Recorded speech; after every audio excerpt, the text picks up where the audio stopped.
तो बीजेपी का mission Telangana. Party अध्यक्ष जेपी नड्डा के घर तेलंगाना को लेकर बीजेपी की एक बड़ी बैठक हो रही है। केसीआर सरकार के खिलाफ जमीनी लड़ाई तेज करने की रणनीति पर विचार है।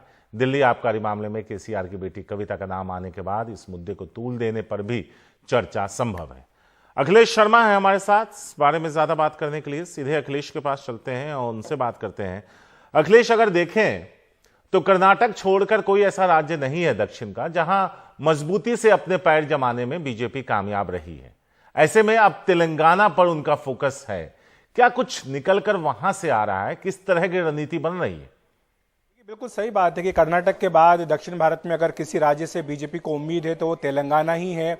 वैसे तो तेलंगाना में पिछली बार जो चुनाव है वो नवंबर दिसंबर में कराया गया था, लेकिन तब भी जो है 9 महीने पहले ही केसीआर ने चुनाव करा लिया था। और इस बार भी बीजेपी को लग रहा है कि शायद केसीआर जो है वो जल्दी चुनाव करा सकते हैं। हो सकता है कि कर्नाटक के साथ ही वो चुनाव कराने की योजना बना रहे हो, इसीलिए बीजेपी अपने पूरे संगठन को बिल्कुल चुनाव के मोड में रखना चाह रही है। बीजेपी लगातार तेलंगाना में प्रयास कर रही है। पिछले साल भी राष्ट्रीय कार्यकारिणी की जो बैठक है वो हैदराबाद में कराई गई थी।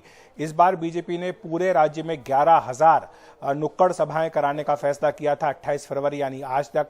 और इसकी भी समीक्षा आज इस बैठक में हो रही है कि जो 11,000 सभाएं हैं उसको किस हद तक पार्टी का जो संदेश है वो लोगों तक पहुंचा है या नहीं पहुंचा है।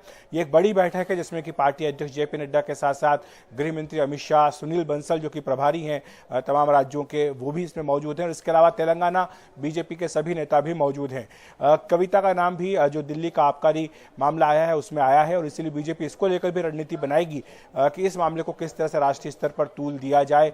और ये भी देखा जाएगा बीजेपी की ओर से कि राज्य में तेलंगाना में किस तरह से अपने संगठन को मजबूत किया जाए, ताकि अगर जल्दी चुनाव करवाते हैं के चंद्रशेखर राव तो बीजेपी उसके लिए तैयार रहे। जो चुनावी परिस्थितियां वहां पर हैं, विधानसभा में पिछले चुनाव में बीजेपी को केवल 1 सीट ही मिली थी, 4 सीटों का नुकसान उसे हुआ था। लेकिन जो 2019 का लोकसभा चुनाव हुआ था उसमें बीजेपी ने अच्छा प्रदर्शन किया था, करीब 5 सीटें उसने लोकसभा की जीती थी। तो इसलिए बीजेपी को उम्मीद है कि तेलंगाना एक ऐसा राज्य है जहां पर कि फर्टाइल लैंड है पार्टी के लिए और इसीलिए बीजेपी पूरी ताकत वहां पर लगा रही है। शुक्रिया अखिलेश इस पूरे अपडेट के लिए। तो कर्नाटक और सबसे ज्यादा उसके बाद अगर कहीं से उम्मीद है तो तेलंगाना, जिसको लेकर जेपी नड्डा जो राष्ट्रीय अध्यक्ष है उनके घर एक बड़ी बैठक हो रही है आगे की रणनीति के लिए, क्योंकि उन्हें लगता है कि इस बार फिर से केसीआर कहीं चुनाव वक्त से पहले ना कराएं।